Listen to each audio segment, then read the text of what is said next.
1971 బంగాళాఖాతం అల్లకల్లోలంగా ఉంది.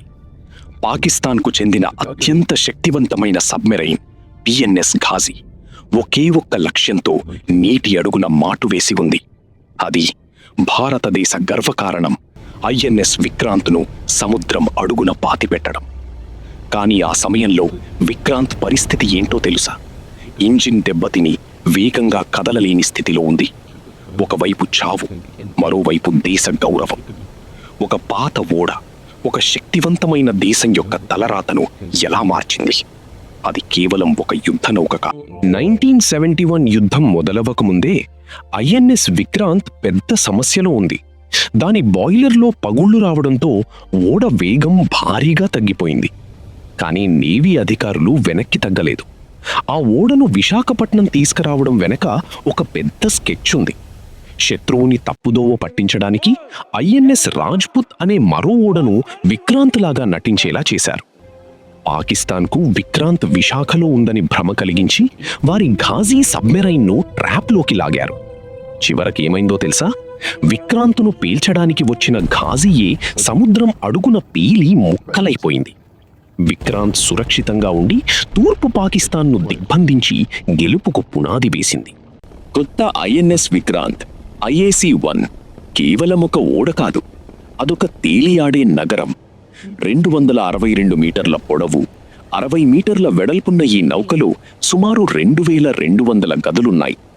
ఇందులో పనిచేసే 1600 మంది సైనికులకు ప్రతిరోజు 5000 భోజనాలు సిద్ధం చేసే ఆధునిక కిచెన్లున్నాయి. ఈ నౌకలో ఉన్న విద్యుత్తుత్పత్తి సామర్థ్యం ఎంతంటే ఒక చిన్న పట్టణంలోని 5000 ఇళ్లకు సరిపడా కరెంటును ఇది ఒంటరిగా ఇవ్వగలదు. దీని లోపల ఉన్న కారిడార్ల పొడవు మొత్తం కలిపితే సుమారు 8 కిలోమీటర్లుంటుంది. ఇంతటి భారీ నిర్మాణాన్ని మన భారతీయ ఇంజనీర్లే నిర్మించడం విశేషం. విక్రాంత్ నిర్మాణంలో ఉపయోగించిన ఉక్కు పూర్తిగా మన దేశంలోనే తయారైంది. గతంలో మనం యుద్ధ నౌకల కోసం వేరే దేశాల మీద ఆధారపడేవాళ్లం. కానీ సేల్ సంస్థ సహాయంతో యుద్ధానికి తట్టుకోగల ప్రత్యేకమైన ఉక్కును భారత్ స్వయంగా తయారు చేసుకుంది. దీనివల్ల భారతదేశం సొంతంగా ఎయిర్ క్రాఫ్ట్ క్యారియర్ను నిర్మించగల ప్రపంచంలోని టాప్ 6 దేశాల జాబితాలో చేరింది. సుమారు 20,000 కోట్ల బడ్జెట్తో తయారైన ఈ నౌకలో 76% భాగాలు స్వదేశీ పరిజ్ఞానంతోనే రూపొందించబడ్డాయి. ఇది మన దేశ రక్షణ రంగంలో ఒక విప్లవం. విక్రాంత్ పైన ఒకేసారి 30 యుద్ధ విమానాలు మరియు హెలికాప్టర్లు ఉండగలవు. ముఖ్యంగా MiG-29K ఫైటర్ జెట్స్ దీనిపై నుంచి శత్రువుల గుండెల్లో నిద్రపోతాయి.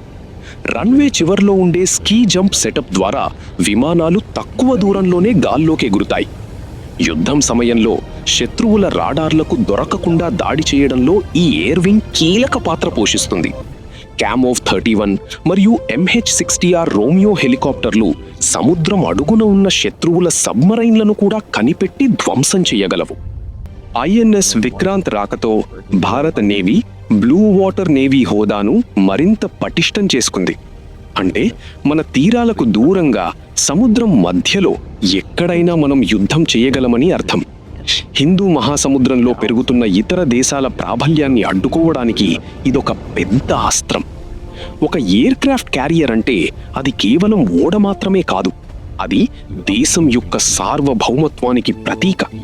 విక్రాంత్ ఎక్కడికి వెళితే అక్కడ భారతదేశం యొక్క అధికారం ఉన్నట్టే.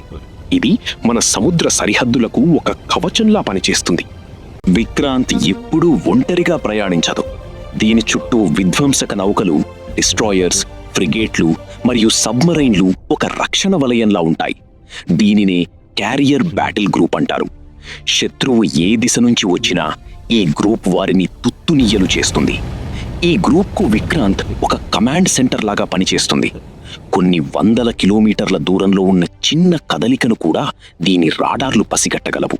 అంటే విక్రాంత్ని తాకడం శత్రువులకు దాదాపు అసాధ్యం. పాత విక్రాంత్ 1997లో రిటైర్ అయింది. కానీ దాని పేరు మరియు స్ఫూర్తి మాత్రం పోలేదు. కొత్త విక్రాంత్ దాని వారసత్వాన్ని ముందుకు తీసుకెళ్తోంది. పాత విక్రాంత్ ఉక్కుతో తయారు చేసిన బజాజ్ విక్రమ్ బైక్ గురించి అందరికీ తెలుసు.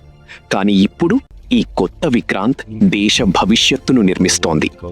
రాబోయే కాలంలో మనం ఐఎన్ఎస్ విశాల్ వంటి మరిన్ని భారీ నౌకలను నిర్మించబోతున్నాం.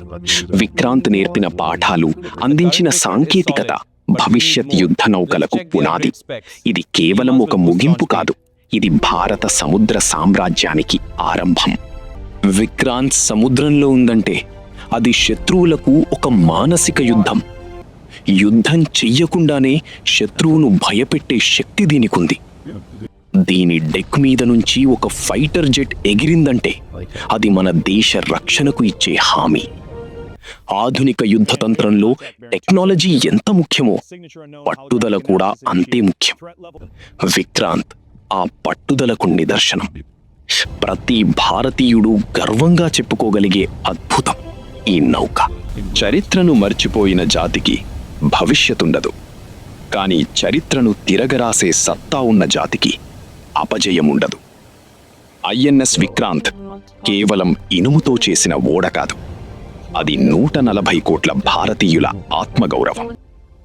సముద్ర అలలపై ఎగిరే మన జెండా మనకొకటే చెబుతోంది: మేము ఎవ్వర్నీ వదిలిపెట్టాం, మా జోలికి వస్తే ఎవ్వర్నీ వదలం.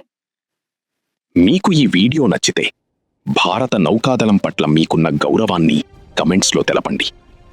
మరిన్ని ఇలాంటి ఇంట్రెస్టింగ్ హిస్టారికల్ డాక్యుమెంటరీస్ కోసం సబ్స్క్రైబ్ చేసుకోండి. జై హింద్.